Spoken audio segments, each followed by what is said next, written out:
how do you get someone to buy into a new gaming experience? Today on Out of Character.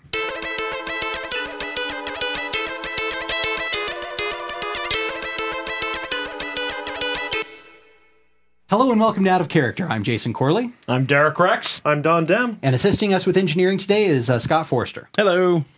Today we want to talk about how you get someone to buy into a new gaming experience. Now, I'm normally the GM in our group, so I have to face this question a lot. When I get something new that I'm excited about, I have to find some way to get the group pumped about it. My experience has been that the group is only excited as its most bored member.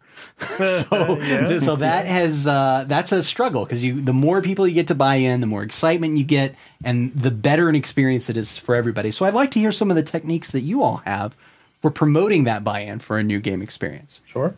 Well, I guess for me, one of the first things you can do is get them involved in that decision-making process. Okay. I've seen you do this many times. It's like, it's better to present the group with, okay, well, here's some ideas I have. Right. Of things that, because I really do believe that whoever's running the game needs to enjoy, that game. To be excited about They it. can't just serve, the players. They've got to have something they like.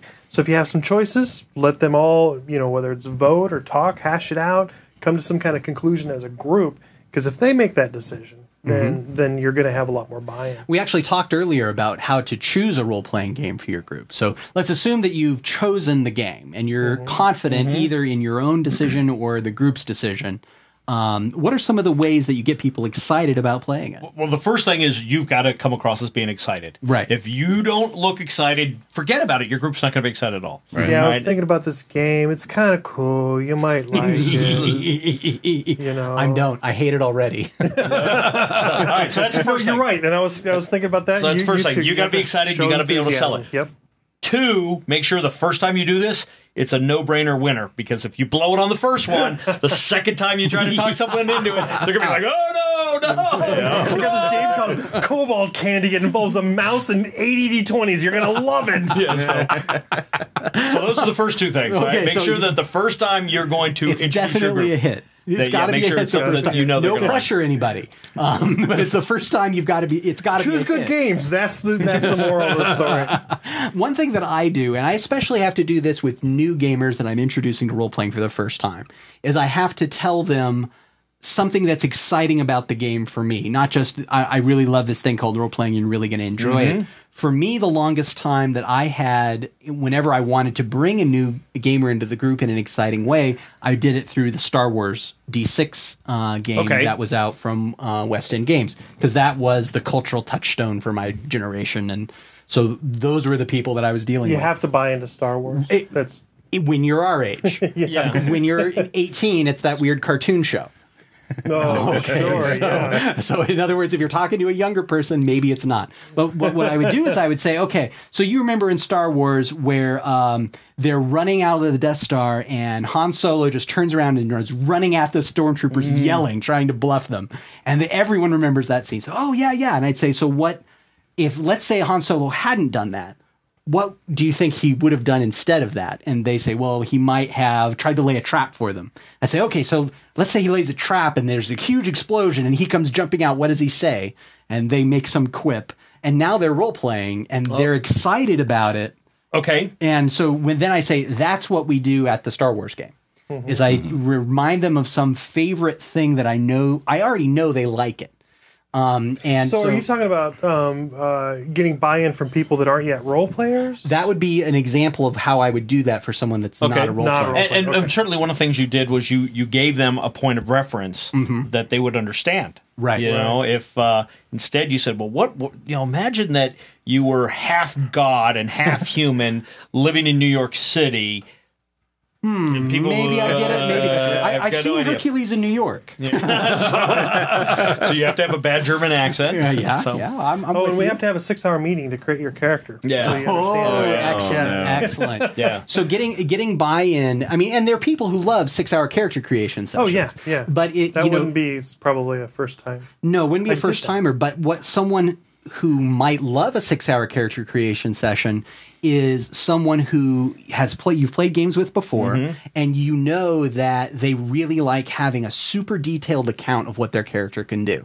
And that would be someone who you would tout that to as a a function of that game. You would say, hey, you know how we're playing this game and you're annoyed because, you know, all stealth is in one skill. Well, this game has sneaking, shadowing, hiding, pickpocketing, you know, hiding above someone, hiding in shadows. I mean, it really detailed. Here's the test of this, Jason. Okay. If you're going to get me excited about a game, what attributes would you...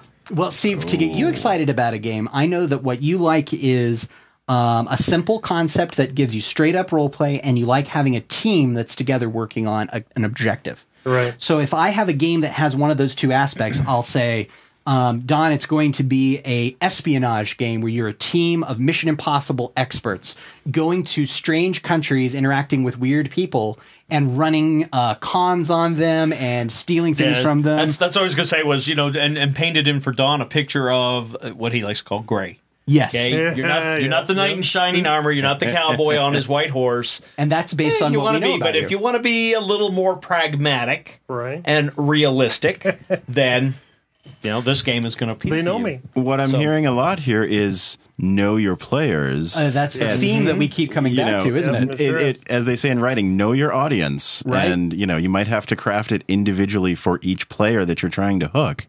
But, you know, you might have to come up with 5 different hooks for the game. It's almost like making an adventure. You need to get everyone hooked and then, you know, go from there. And, you know, sometimes people have really simple tastes, like characters that gain more power and experience over time. I know a lot of role players that is their main draw. They like writing down a larger number on their character sheet every 2 or 3 sessions, and that makes them happy. And there's nothing wrong with that. I mean, you can go to Vegas and do the same thing with real money, and it's $1 billion a year industry. Yep. And they don't even always level up. It's usually a smaller Exactly. Exactly. And they go down all the time, right? So, you know, a lot of people have very sort of simple tastes, but you still have to know what they are, as Scott says. You have, you know, the reason I know that is because about you is that we've been on this show since before we invented video. And we played together. Yeah, exactly. We've played together a lot. We've talked to each other a lot about our tastes. So I'm able to pitch something to you that I think that you're going to like. Now, let's say that I want you to try a new gaming experience that's not a team working on an objective or something where you're going to be interacting with stereotypical characters. You know, actually, this is funny because I think that one thing you can do, especially if it's something you're excited about, is say that I'm excited about that. I really like to do this. You know, would you be willing to try this with me? Because make it so that it's not a commitment to a 5-year-long game. Well, that's very important. But what I'm talking about is just as a friend, it's like there's a big difference in, hey, here's what's being laid out, and I want you know, and you're going to commit to this and love it. And you know what? I really want to play this. Would you play it with me? Because there's that social obligation, the social contract. Right. That if this is something that means something to you, yeah, I'm going to give it a try, and I'm going to put some effort into it. And you know, it might even be something like, you know, Don, I know you normally like A, B, and C. Here's what's in this game: D, E, and F.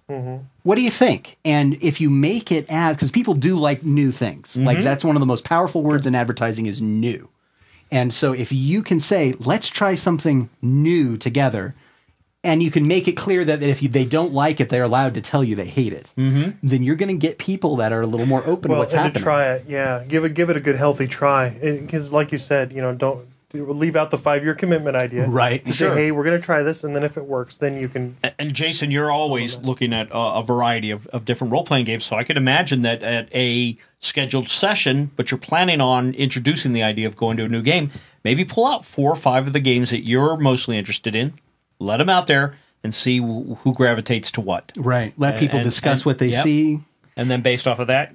You know, it's interesting because developing that level of knowledge of role-playing games is pretty rare in my experience. Like, there's the people that come here to talk about role-playing games or the people that visit our show, they're going to know a lot about different role-playing games.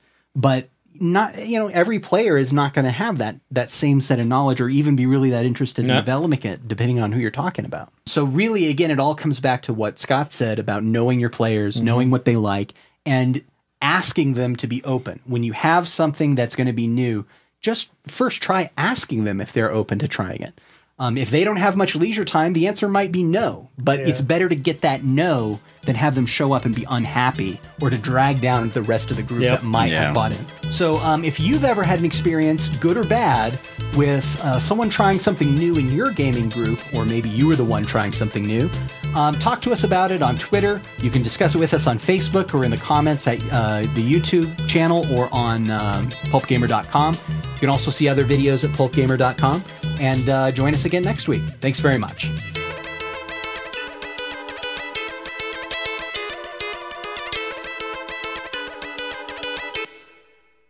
pulpgamer.com